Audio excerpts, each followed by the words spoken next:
মৰমৰ ছাত্ৰ-ছাত্ৰীসকল তোমালোক সকলোকে আমাৰ এই চেনেলটোলৈ পুনৰবাৰ স্বাগতম জনাইছোঁ। আজিৰ এই ভিডিঅ'টিত নবোদয় এক্সামৰ কাৰণে ইম্পৰ্টেণ্ট মেথছৰ কেইটামান কুৱেশ্যন তোমালোকৰ বাবে লৈ আহিছোঁ। ইয়াৰ পৰা তোমালোকৰ 1 নম্বৰ এটা অহাৰ চান্স আছে, গতিকে ভিডিঅ'টি শেষলৈকে চাই থাকিবা, তেতিয়াহে তোমালোকে ভালদৰে বুজি পাবা। প্ৰথম প্ৰশ্নটো আছিল যে 7, 0, 2 আৰু 9ৰে লিখিব পৰা আটাইতকৈ ডাঙৰ সংখ্যাটো হৈছে। কি কৈছে চোৱা, 7, 0, 2, 9ৰে লিখিব পৰা আটাইতকৈ ডাঙৰ সংখ্যাটো সুধিছে। অপশ্যনবোৰলৈ মন কৰাচোন। অপশ্যন এত আছিলে 9072, অপশ্যন বিত আছিলে 972, অপশ্যন চিত আছিলে 9720 আৰু অপশ্যন নম্বৰ ডিত আছিলে 9270। এতিয়া প্ৰথমতে তোমালোকে ইয়াৰে আনসাৰটো উলিয়াই তোমালোকে আমাক কমেন্ট সেকশনত ইয়াৰে আনসাৰটো জনোৱা। ঠিক আছে, প্ৰথমতে তোমালোকে নিজে চেষ্টা কৰা আনসাৰটো উলিয়াবলৈ, আৰু যেতিয়া আনসাৰটো উলিয়াব পাৰিবা আমাক কমেন্ট সেকশনত উত্তৰটো তোমালোকে লিখি দিবা। ঠিক আছে, এতিয়া প্ৰথম যেটো কুৱেশ্যন আছিলে, কুৱেশ্যনটো যদি তোমালোকে ভালদৰে মন কৰা, ইয়াত খুদিছিল যে 7, 0, 2 আৰু 9ৰে লিখিব পৰা আটাইতকৈ ডাঙৰ সংখ্যা খুদিছে। যেহেতু আমাক ডাঙৰ খুদিছে, আমি কি কৰিব লাগিব, ইয়াত যেটো দিছে 7, 0, 2 আৰু 9, হয়নে? ইয়াৰে আটাইতকৈ ডাঙৰ কোনটো সেইটো আমি প্ৰথমতে লিখি লম। যেনে 7, 0, 2 আৰু 9ৰ ভিতৰত আটাইতকৈ ডাঙৰ কোনটো? আটাইতকৈ ডাঙৰ হৈছে 9। গতিকে 9টো আমি প্ৰথমতে লিখি ললো। ঠিক আছে, ডাঙৰৰ পৰা সৰুলৈকে লিখি আহিব লাগে। নেক্সট ৰৈ গ'ল 7, 0 আৰু 2। 7, 0 আৰু 2ৰ ডাঙৰ কোনটো? 7টো ডাঙৰ। নেক্সট লিখা তোমালোকে 7। ঠিক আছে, 7টো লিখিলা নহয়, এইটো কাটি দিয়া। নেক্সট 0 আৰু 2 ৰ'ল। 0 আৰু 2ৰ পিছত ডাঙৰ 2, গতিকে 2টো লিখিলো। তাৰ পিছত শেষত ৰৈ গ'ল 0, গতিকে 0টো লিখি দিলো। অৰ্থাৎ আমি কি কৰিলো, যে আমাক যেটো ডাঙৰ সংখ্যা লিখিব কৈছে, আমি 7, 0, 2 আৰু 9ৰ আটাইতকৈ ডাঙৰৰ পৰা সৰুলৈকে লিখি গলো। ঠিক তেনেকৈ ইয়াৰে ওলোটা, যদি সৰু লিখিবলৈ দিয়ে সৰুৰ পৰা ডাঙৰলৈকে লিখি গলে হ'ব। অৰ্থাৎ আমি পালো কিমান? 9720 আমি পালো।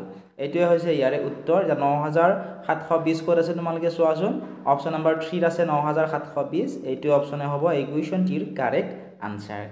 আশা কৰিছোঁ ধুনীয়াকৈ তোমালোকে বুজি পাইছা। যিহেতু আগলৈ যোৱাৰ আগতে মই তোমালোকক জনাবলৈ বিচাৰিছোঁ যে নবোদয় এক্সামৰ কাৰণে অনলাইন ক্লাছ হৈ আছে। মাত্ৰ 199 টকাত তোমালোকে পৰীক্ষাৰ আগলৈকে অনলাইন ক্লাছ কৰিব পাৰিবা, আৰু মান্থলি নহয়, এইটো ইয়াৰলি হয়। অৰ্থাৎ 1 বছৰৰ কাৰণে তোমালোকে ভিডিঅ'সমূহ চাই থাকিব পাৰিবা। 200ৰো অধিক ছাত্ৰ ছাত্ৰী ইতিমধ্যে আমাৰ সৈতে জইন হৈছে। গতিকে তোমালোকে যদি জইন হ'ব বিচৰা, এতিয়া আমাক হোৱাটছআপত মেছেজ কৰা অথবা আমাৰ এপটো ডাউনলোড কৰি লোৱা। নেক্সট চোৱা 2 নম্বৰ প্ৰশ্নটি আছিল যে 4টা অংকৰে লিখিব পৰা আটাইতকৈ ডাঙৰ সংখ্যাটো হৈছে। অপশ্যন চোৱা, এত আছিলে 1000, বিত আছিলে 1999, চিত আছিলে 9999, ডিত আছিলে 8888। গতিকে প্ৰথমতে আমি জানো আহাচোন যে 2টা অংকৰে লিখিব পৰা আটাইতকৈ সৰু সংখ্যা কি হয়। 2টা অংকৰে লিখিব পৰা আটাইতকৈ সৰু সংখ্যা হৈছে 10, আৰু 2টা অংকৰে লিখিব পৰা আটাইতকৈ ডাঙৰ সংখ্যানো কি হয় সেয়াও আমি জানো। তেতিয়া তোমালোকৰ কনচেপ্টটো ক্লিয়াৰ হৈ যাব। ঠিক আছে, পৰীক্ষাত 4টা নিদি 3টাও দিব পাৰে, 2টাও দিব পাৰে, হয়নে? 2টা অংকৰে লিখিব পৰা সৰু সংখ্যা কি হয়? 10, আৰু 2টা অংকৰে লিখিব পৰা আটাইতকৈ ডাঙৰ সংখ্যা কি হয়? 99। কাৰণ 99ৰ পিছত আমি কি পাওঁ? 100 পাওঁ। 100ত কেইটা অংক থাকে? এইটোক টোটেলটোক কি বুলি কয়? এইটোক সংখ্যা বুলি কয়। ইয়াত যে 1 আৰু 2টা শূন্য আছে, এটাতে 3টা অংক থকা বুলি কয়। ঠিক আছে, গতিকে এইটো 100টো হৈছে এটা সংখ্যা, আৰু ইয়াত যদি 3টা অংক থকা বুলি কয়।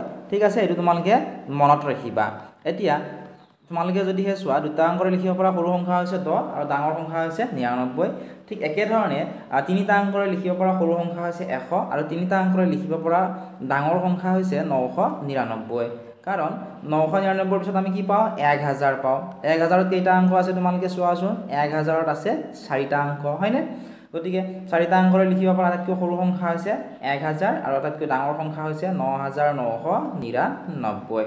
ঠিক তেনেদৰে যদি 5টা অংকৰে দি দিয়ে, ইয়াত কিমান হ'ব? 10000 হৈ যাব, হয়নে? আৰু ডাঙৰ সংখ্যা কি হ'ব? 99999। আশা কৰিছোঁ তোমালোকে ধুনীয়াকৈ বুজি পালা। মই ইয়াত লিখিও দিছোঁ চোৱা। 2টা অংকৰে লিখিব পৰা আটাইতকৈ সৰু সংখ্যা হৈছে 10, ডাঙৰ সংখ্যা হৈছে 99। 3টা অংকৰে লিখিব পৰা আটাইতকৈ সৰু সংখ্যা হৈছে 100, ডাঙৰ সংখ্যা হৈছে 999। 4টা অংকৰে লিখিব পৰা আটাইতকৈ সৰু সংখ্যা হৈছে 1000, ডাঙৰ হৈছে 9999। ঠিক একেধৰণে 5টা অংকৰে লিখিব পৰা আটাইতকৈ সৰু সংখ্যা হৈছে 10000, আৰু আটাইতকৈ ডাঙৰ সংখ্যা হৈছে 99999। এইখিনি তোমালোকে জানিব লাগিব। ঠিক আছে, এতিয়া আমাক সুধিছিল যে 4টা অংকৰে লিখিব পৰা আটাইতকৈ ডাঙৰ সংখ্যা এতিয়া 4টা অংকৰে লিখিব পৰা ডাঙৰ সংখ্যা কি হ'ব 9999 এইটো সংখ্যা লিখিব লাগিব ঠিক আছে মই এইখিনি তোমালোক যে লিখি দিছো গোটেইখিনি দুটাৰে তিনিটাৰে চাৰিটা পাঁচটাৰে হয়নে সৰু আৰু ডাঙৰ সংখ্যা কি কাৰণ তোমালোকৰ পৰীক্ষাত 4টা নেকি তোমালোক পাঁচটাৰো সুধিব পাৰে 5টা অংকৰে লিখিব পৰা ডাঙৰ সংখ্যাটো কি হ'ব তেতিয়া তোমালোকে 99999 লিখিব লাগিব যেহেতু ইয়াত 4টাৰে সুধিছিলে গতিকে অপচন 3 টো হ'ব কাৰেক্ট আনসাৰ এই কোৱেশ্চনটিৰ কাৰণ অপচন 3 ত কিমান আছিলে অপচন 3 আছিলে 9999 ঠিক আছে আশা কৰিছো ধুনিয়াকৈ তোমালোকে ইয়াৰে উত্তৰটো উলিয়াবলৈ পাৰিছা যদি তোমালোকে ভিডিওটো চাই ভাল পাইছা তোমাৰ বন্ধু বান্ধৱীসকলৰ সৈতে ভিডিওটো শেয়াৰ কৰি দিবলৈ নাপাহৰিবা মৰমৰ ছাত্ৰ-ছাত্ৰীসকল এতিয়া তোমালোকে 3 নম্বৰ প্ৰশ্নটো চোৱাচোন প্ৰশ্নটি আছিল যে 702 আৰু 9 ৰে লিখিব পৰা আটাইতকৈ সৰু সংখ্যাটো হৈছে আৰু এনেকুৱা ধৰণৰ কুৱেশ্যনে তোমালোকৰ পৰীক্ষাত দিয়ে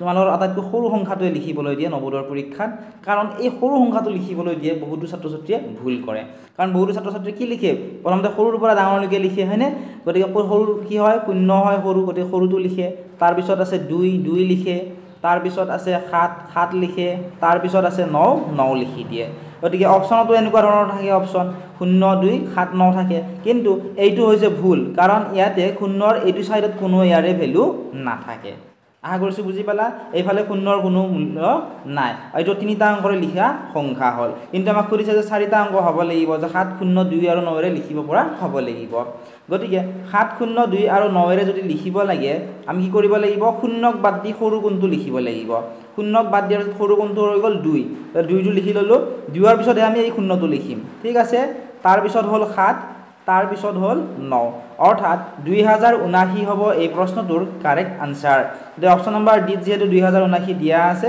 এই অপচনটোৱে হ'ব এই প্ৰশ্নটোৰ শুদ্ধ উত্তৰ সম্পূৰ্ণ ভিডিওটো তোমালোকে আমাৰ এপত পাবা যেকল ছাত্ৰ-ছাত্ৰী আমাৰ এপটো ডাউনলোড কৰা নাই এপটো ডাউনলোড কৰি লবা মাত্ৰ 199 টকাত এক বছৰৰ কাৰণে তোমালোকে অনলাইন ক্লাছ কৰিব পাৰিবা 200ৰো অধিক ছাত্ৰ-ছাত্ৰী আমাৰ সৈতে জয়েন হৈছে যদি তোমালোকে বিচৰা জয়েন কৰি লব পৰা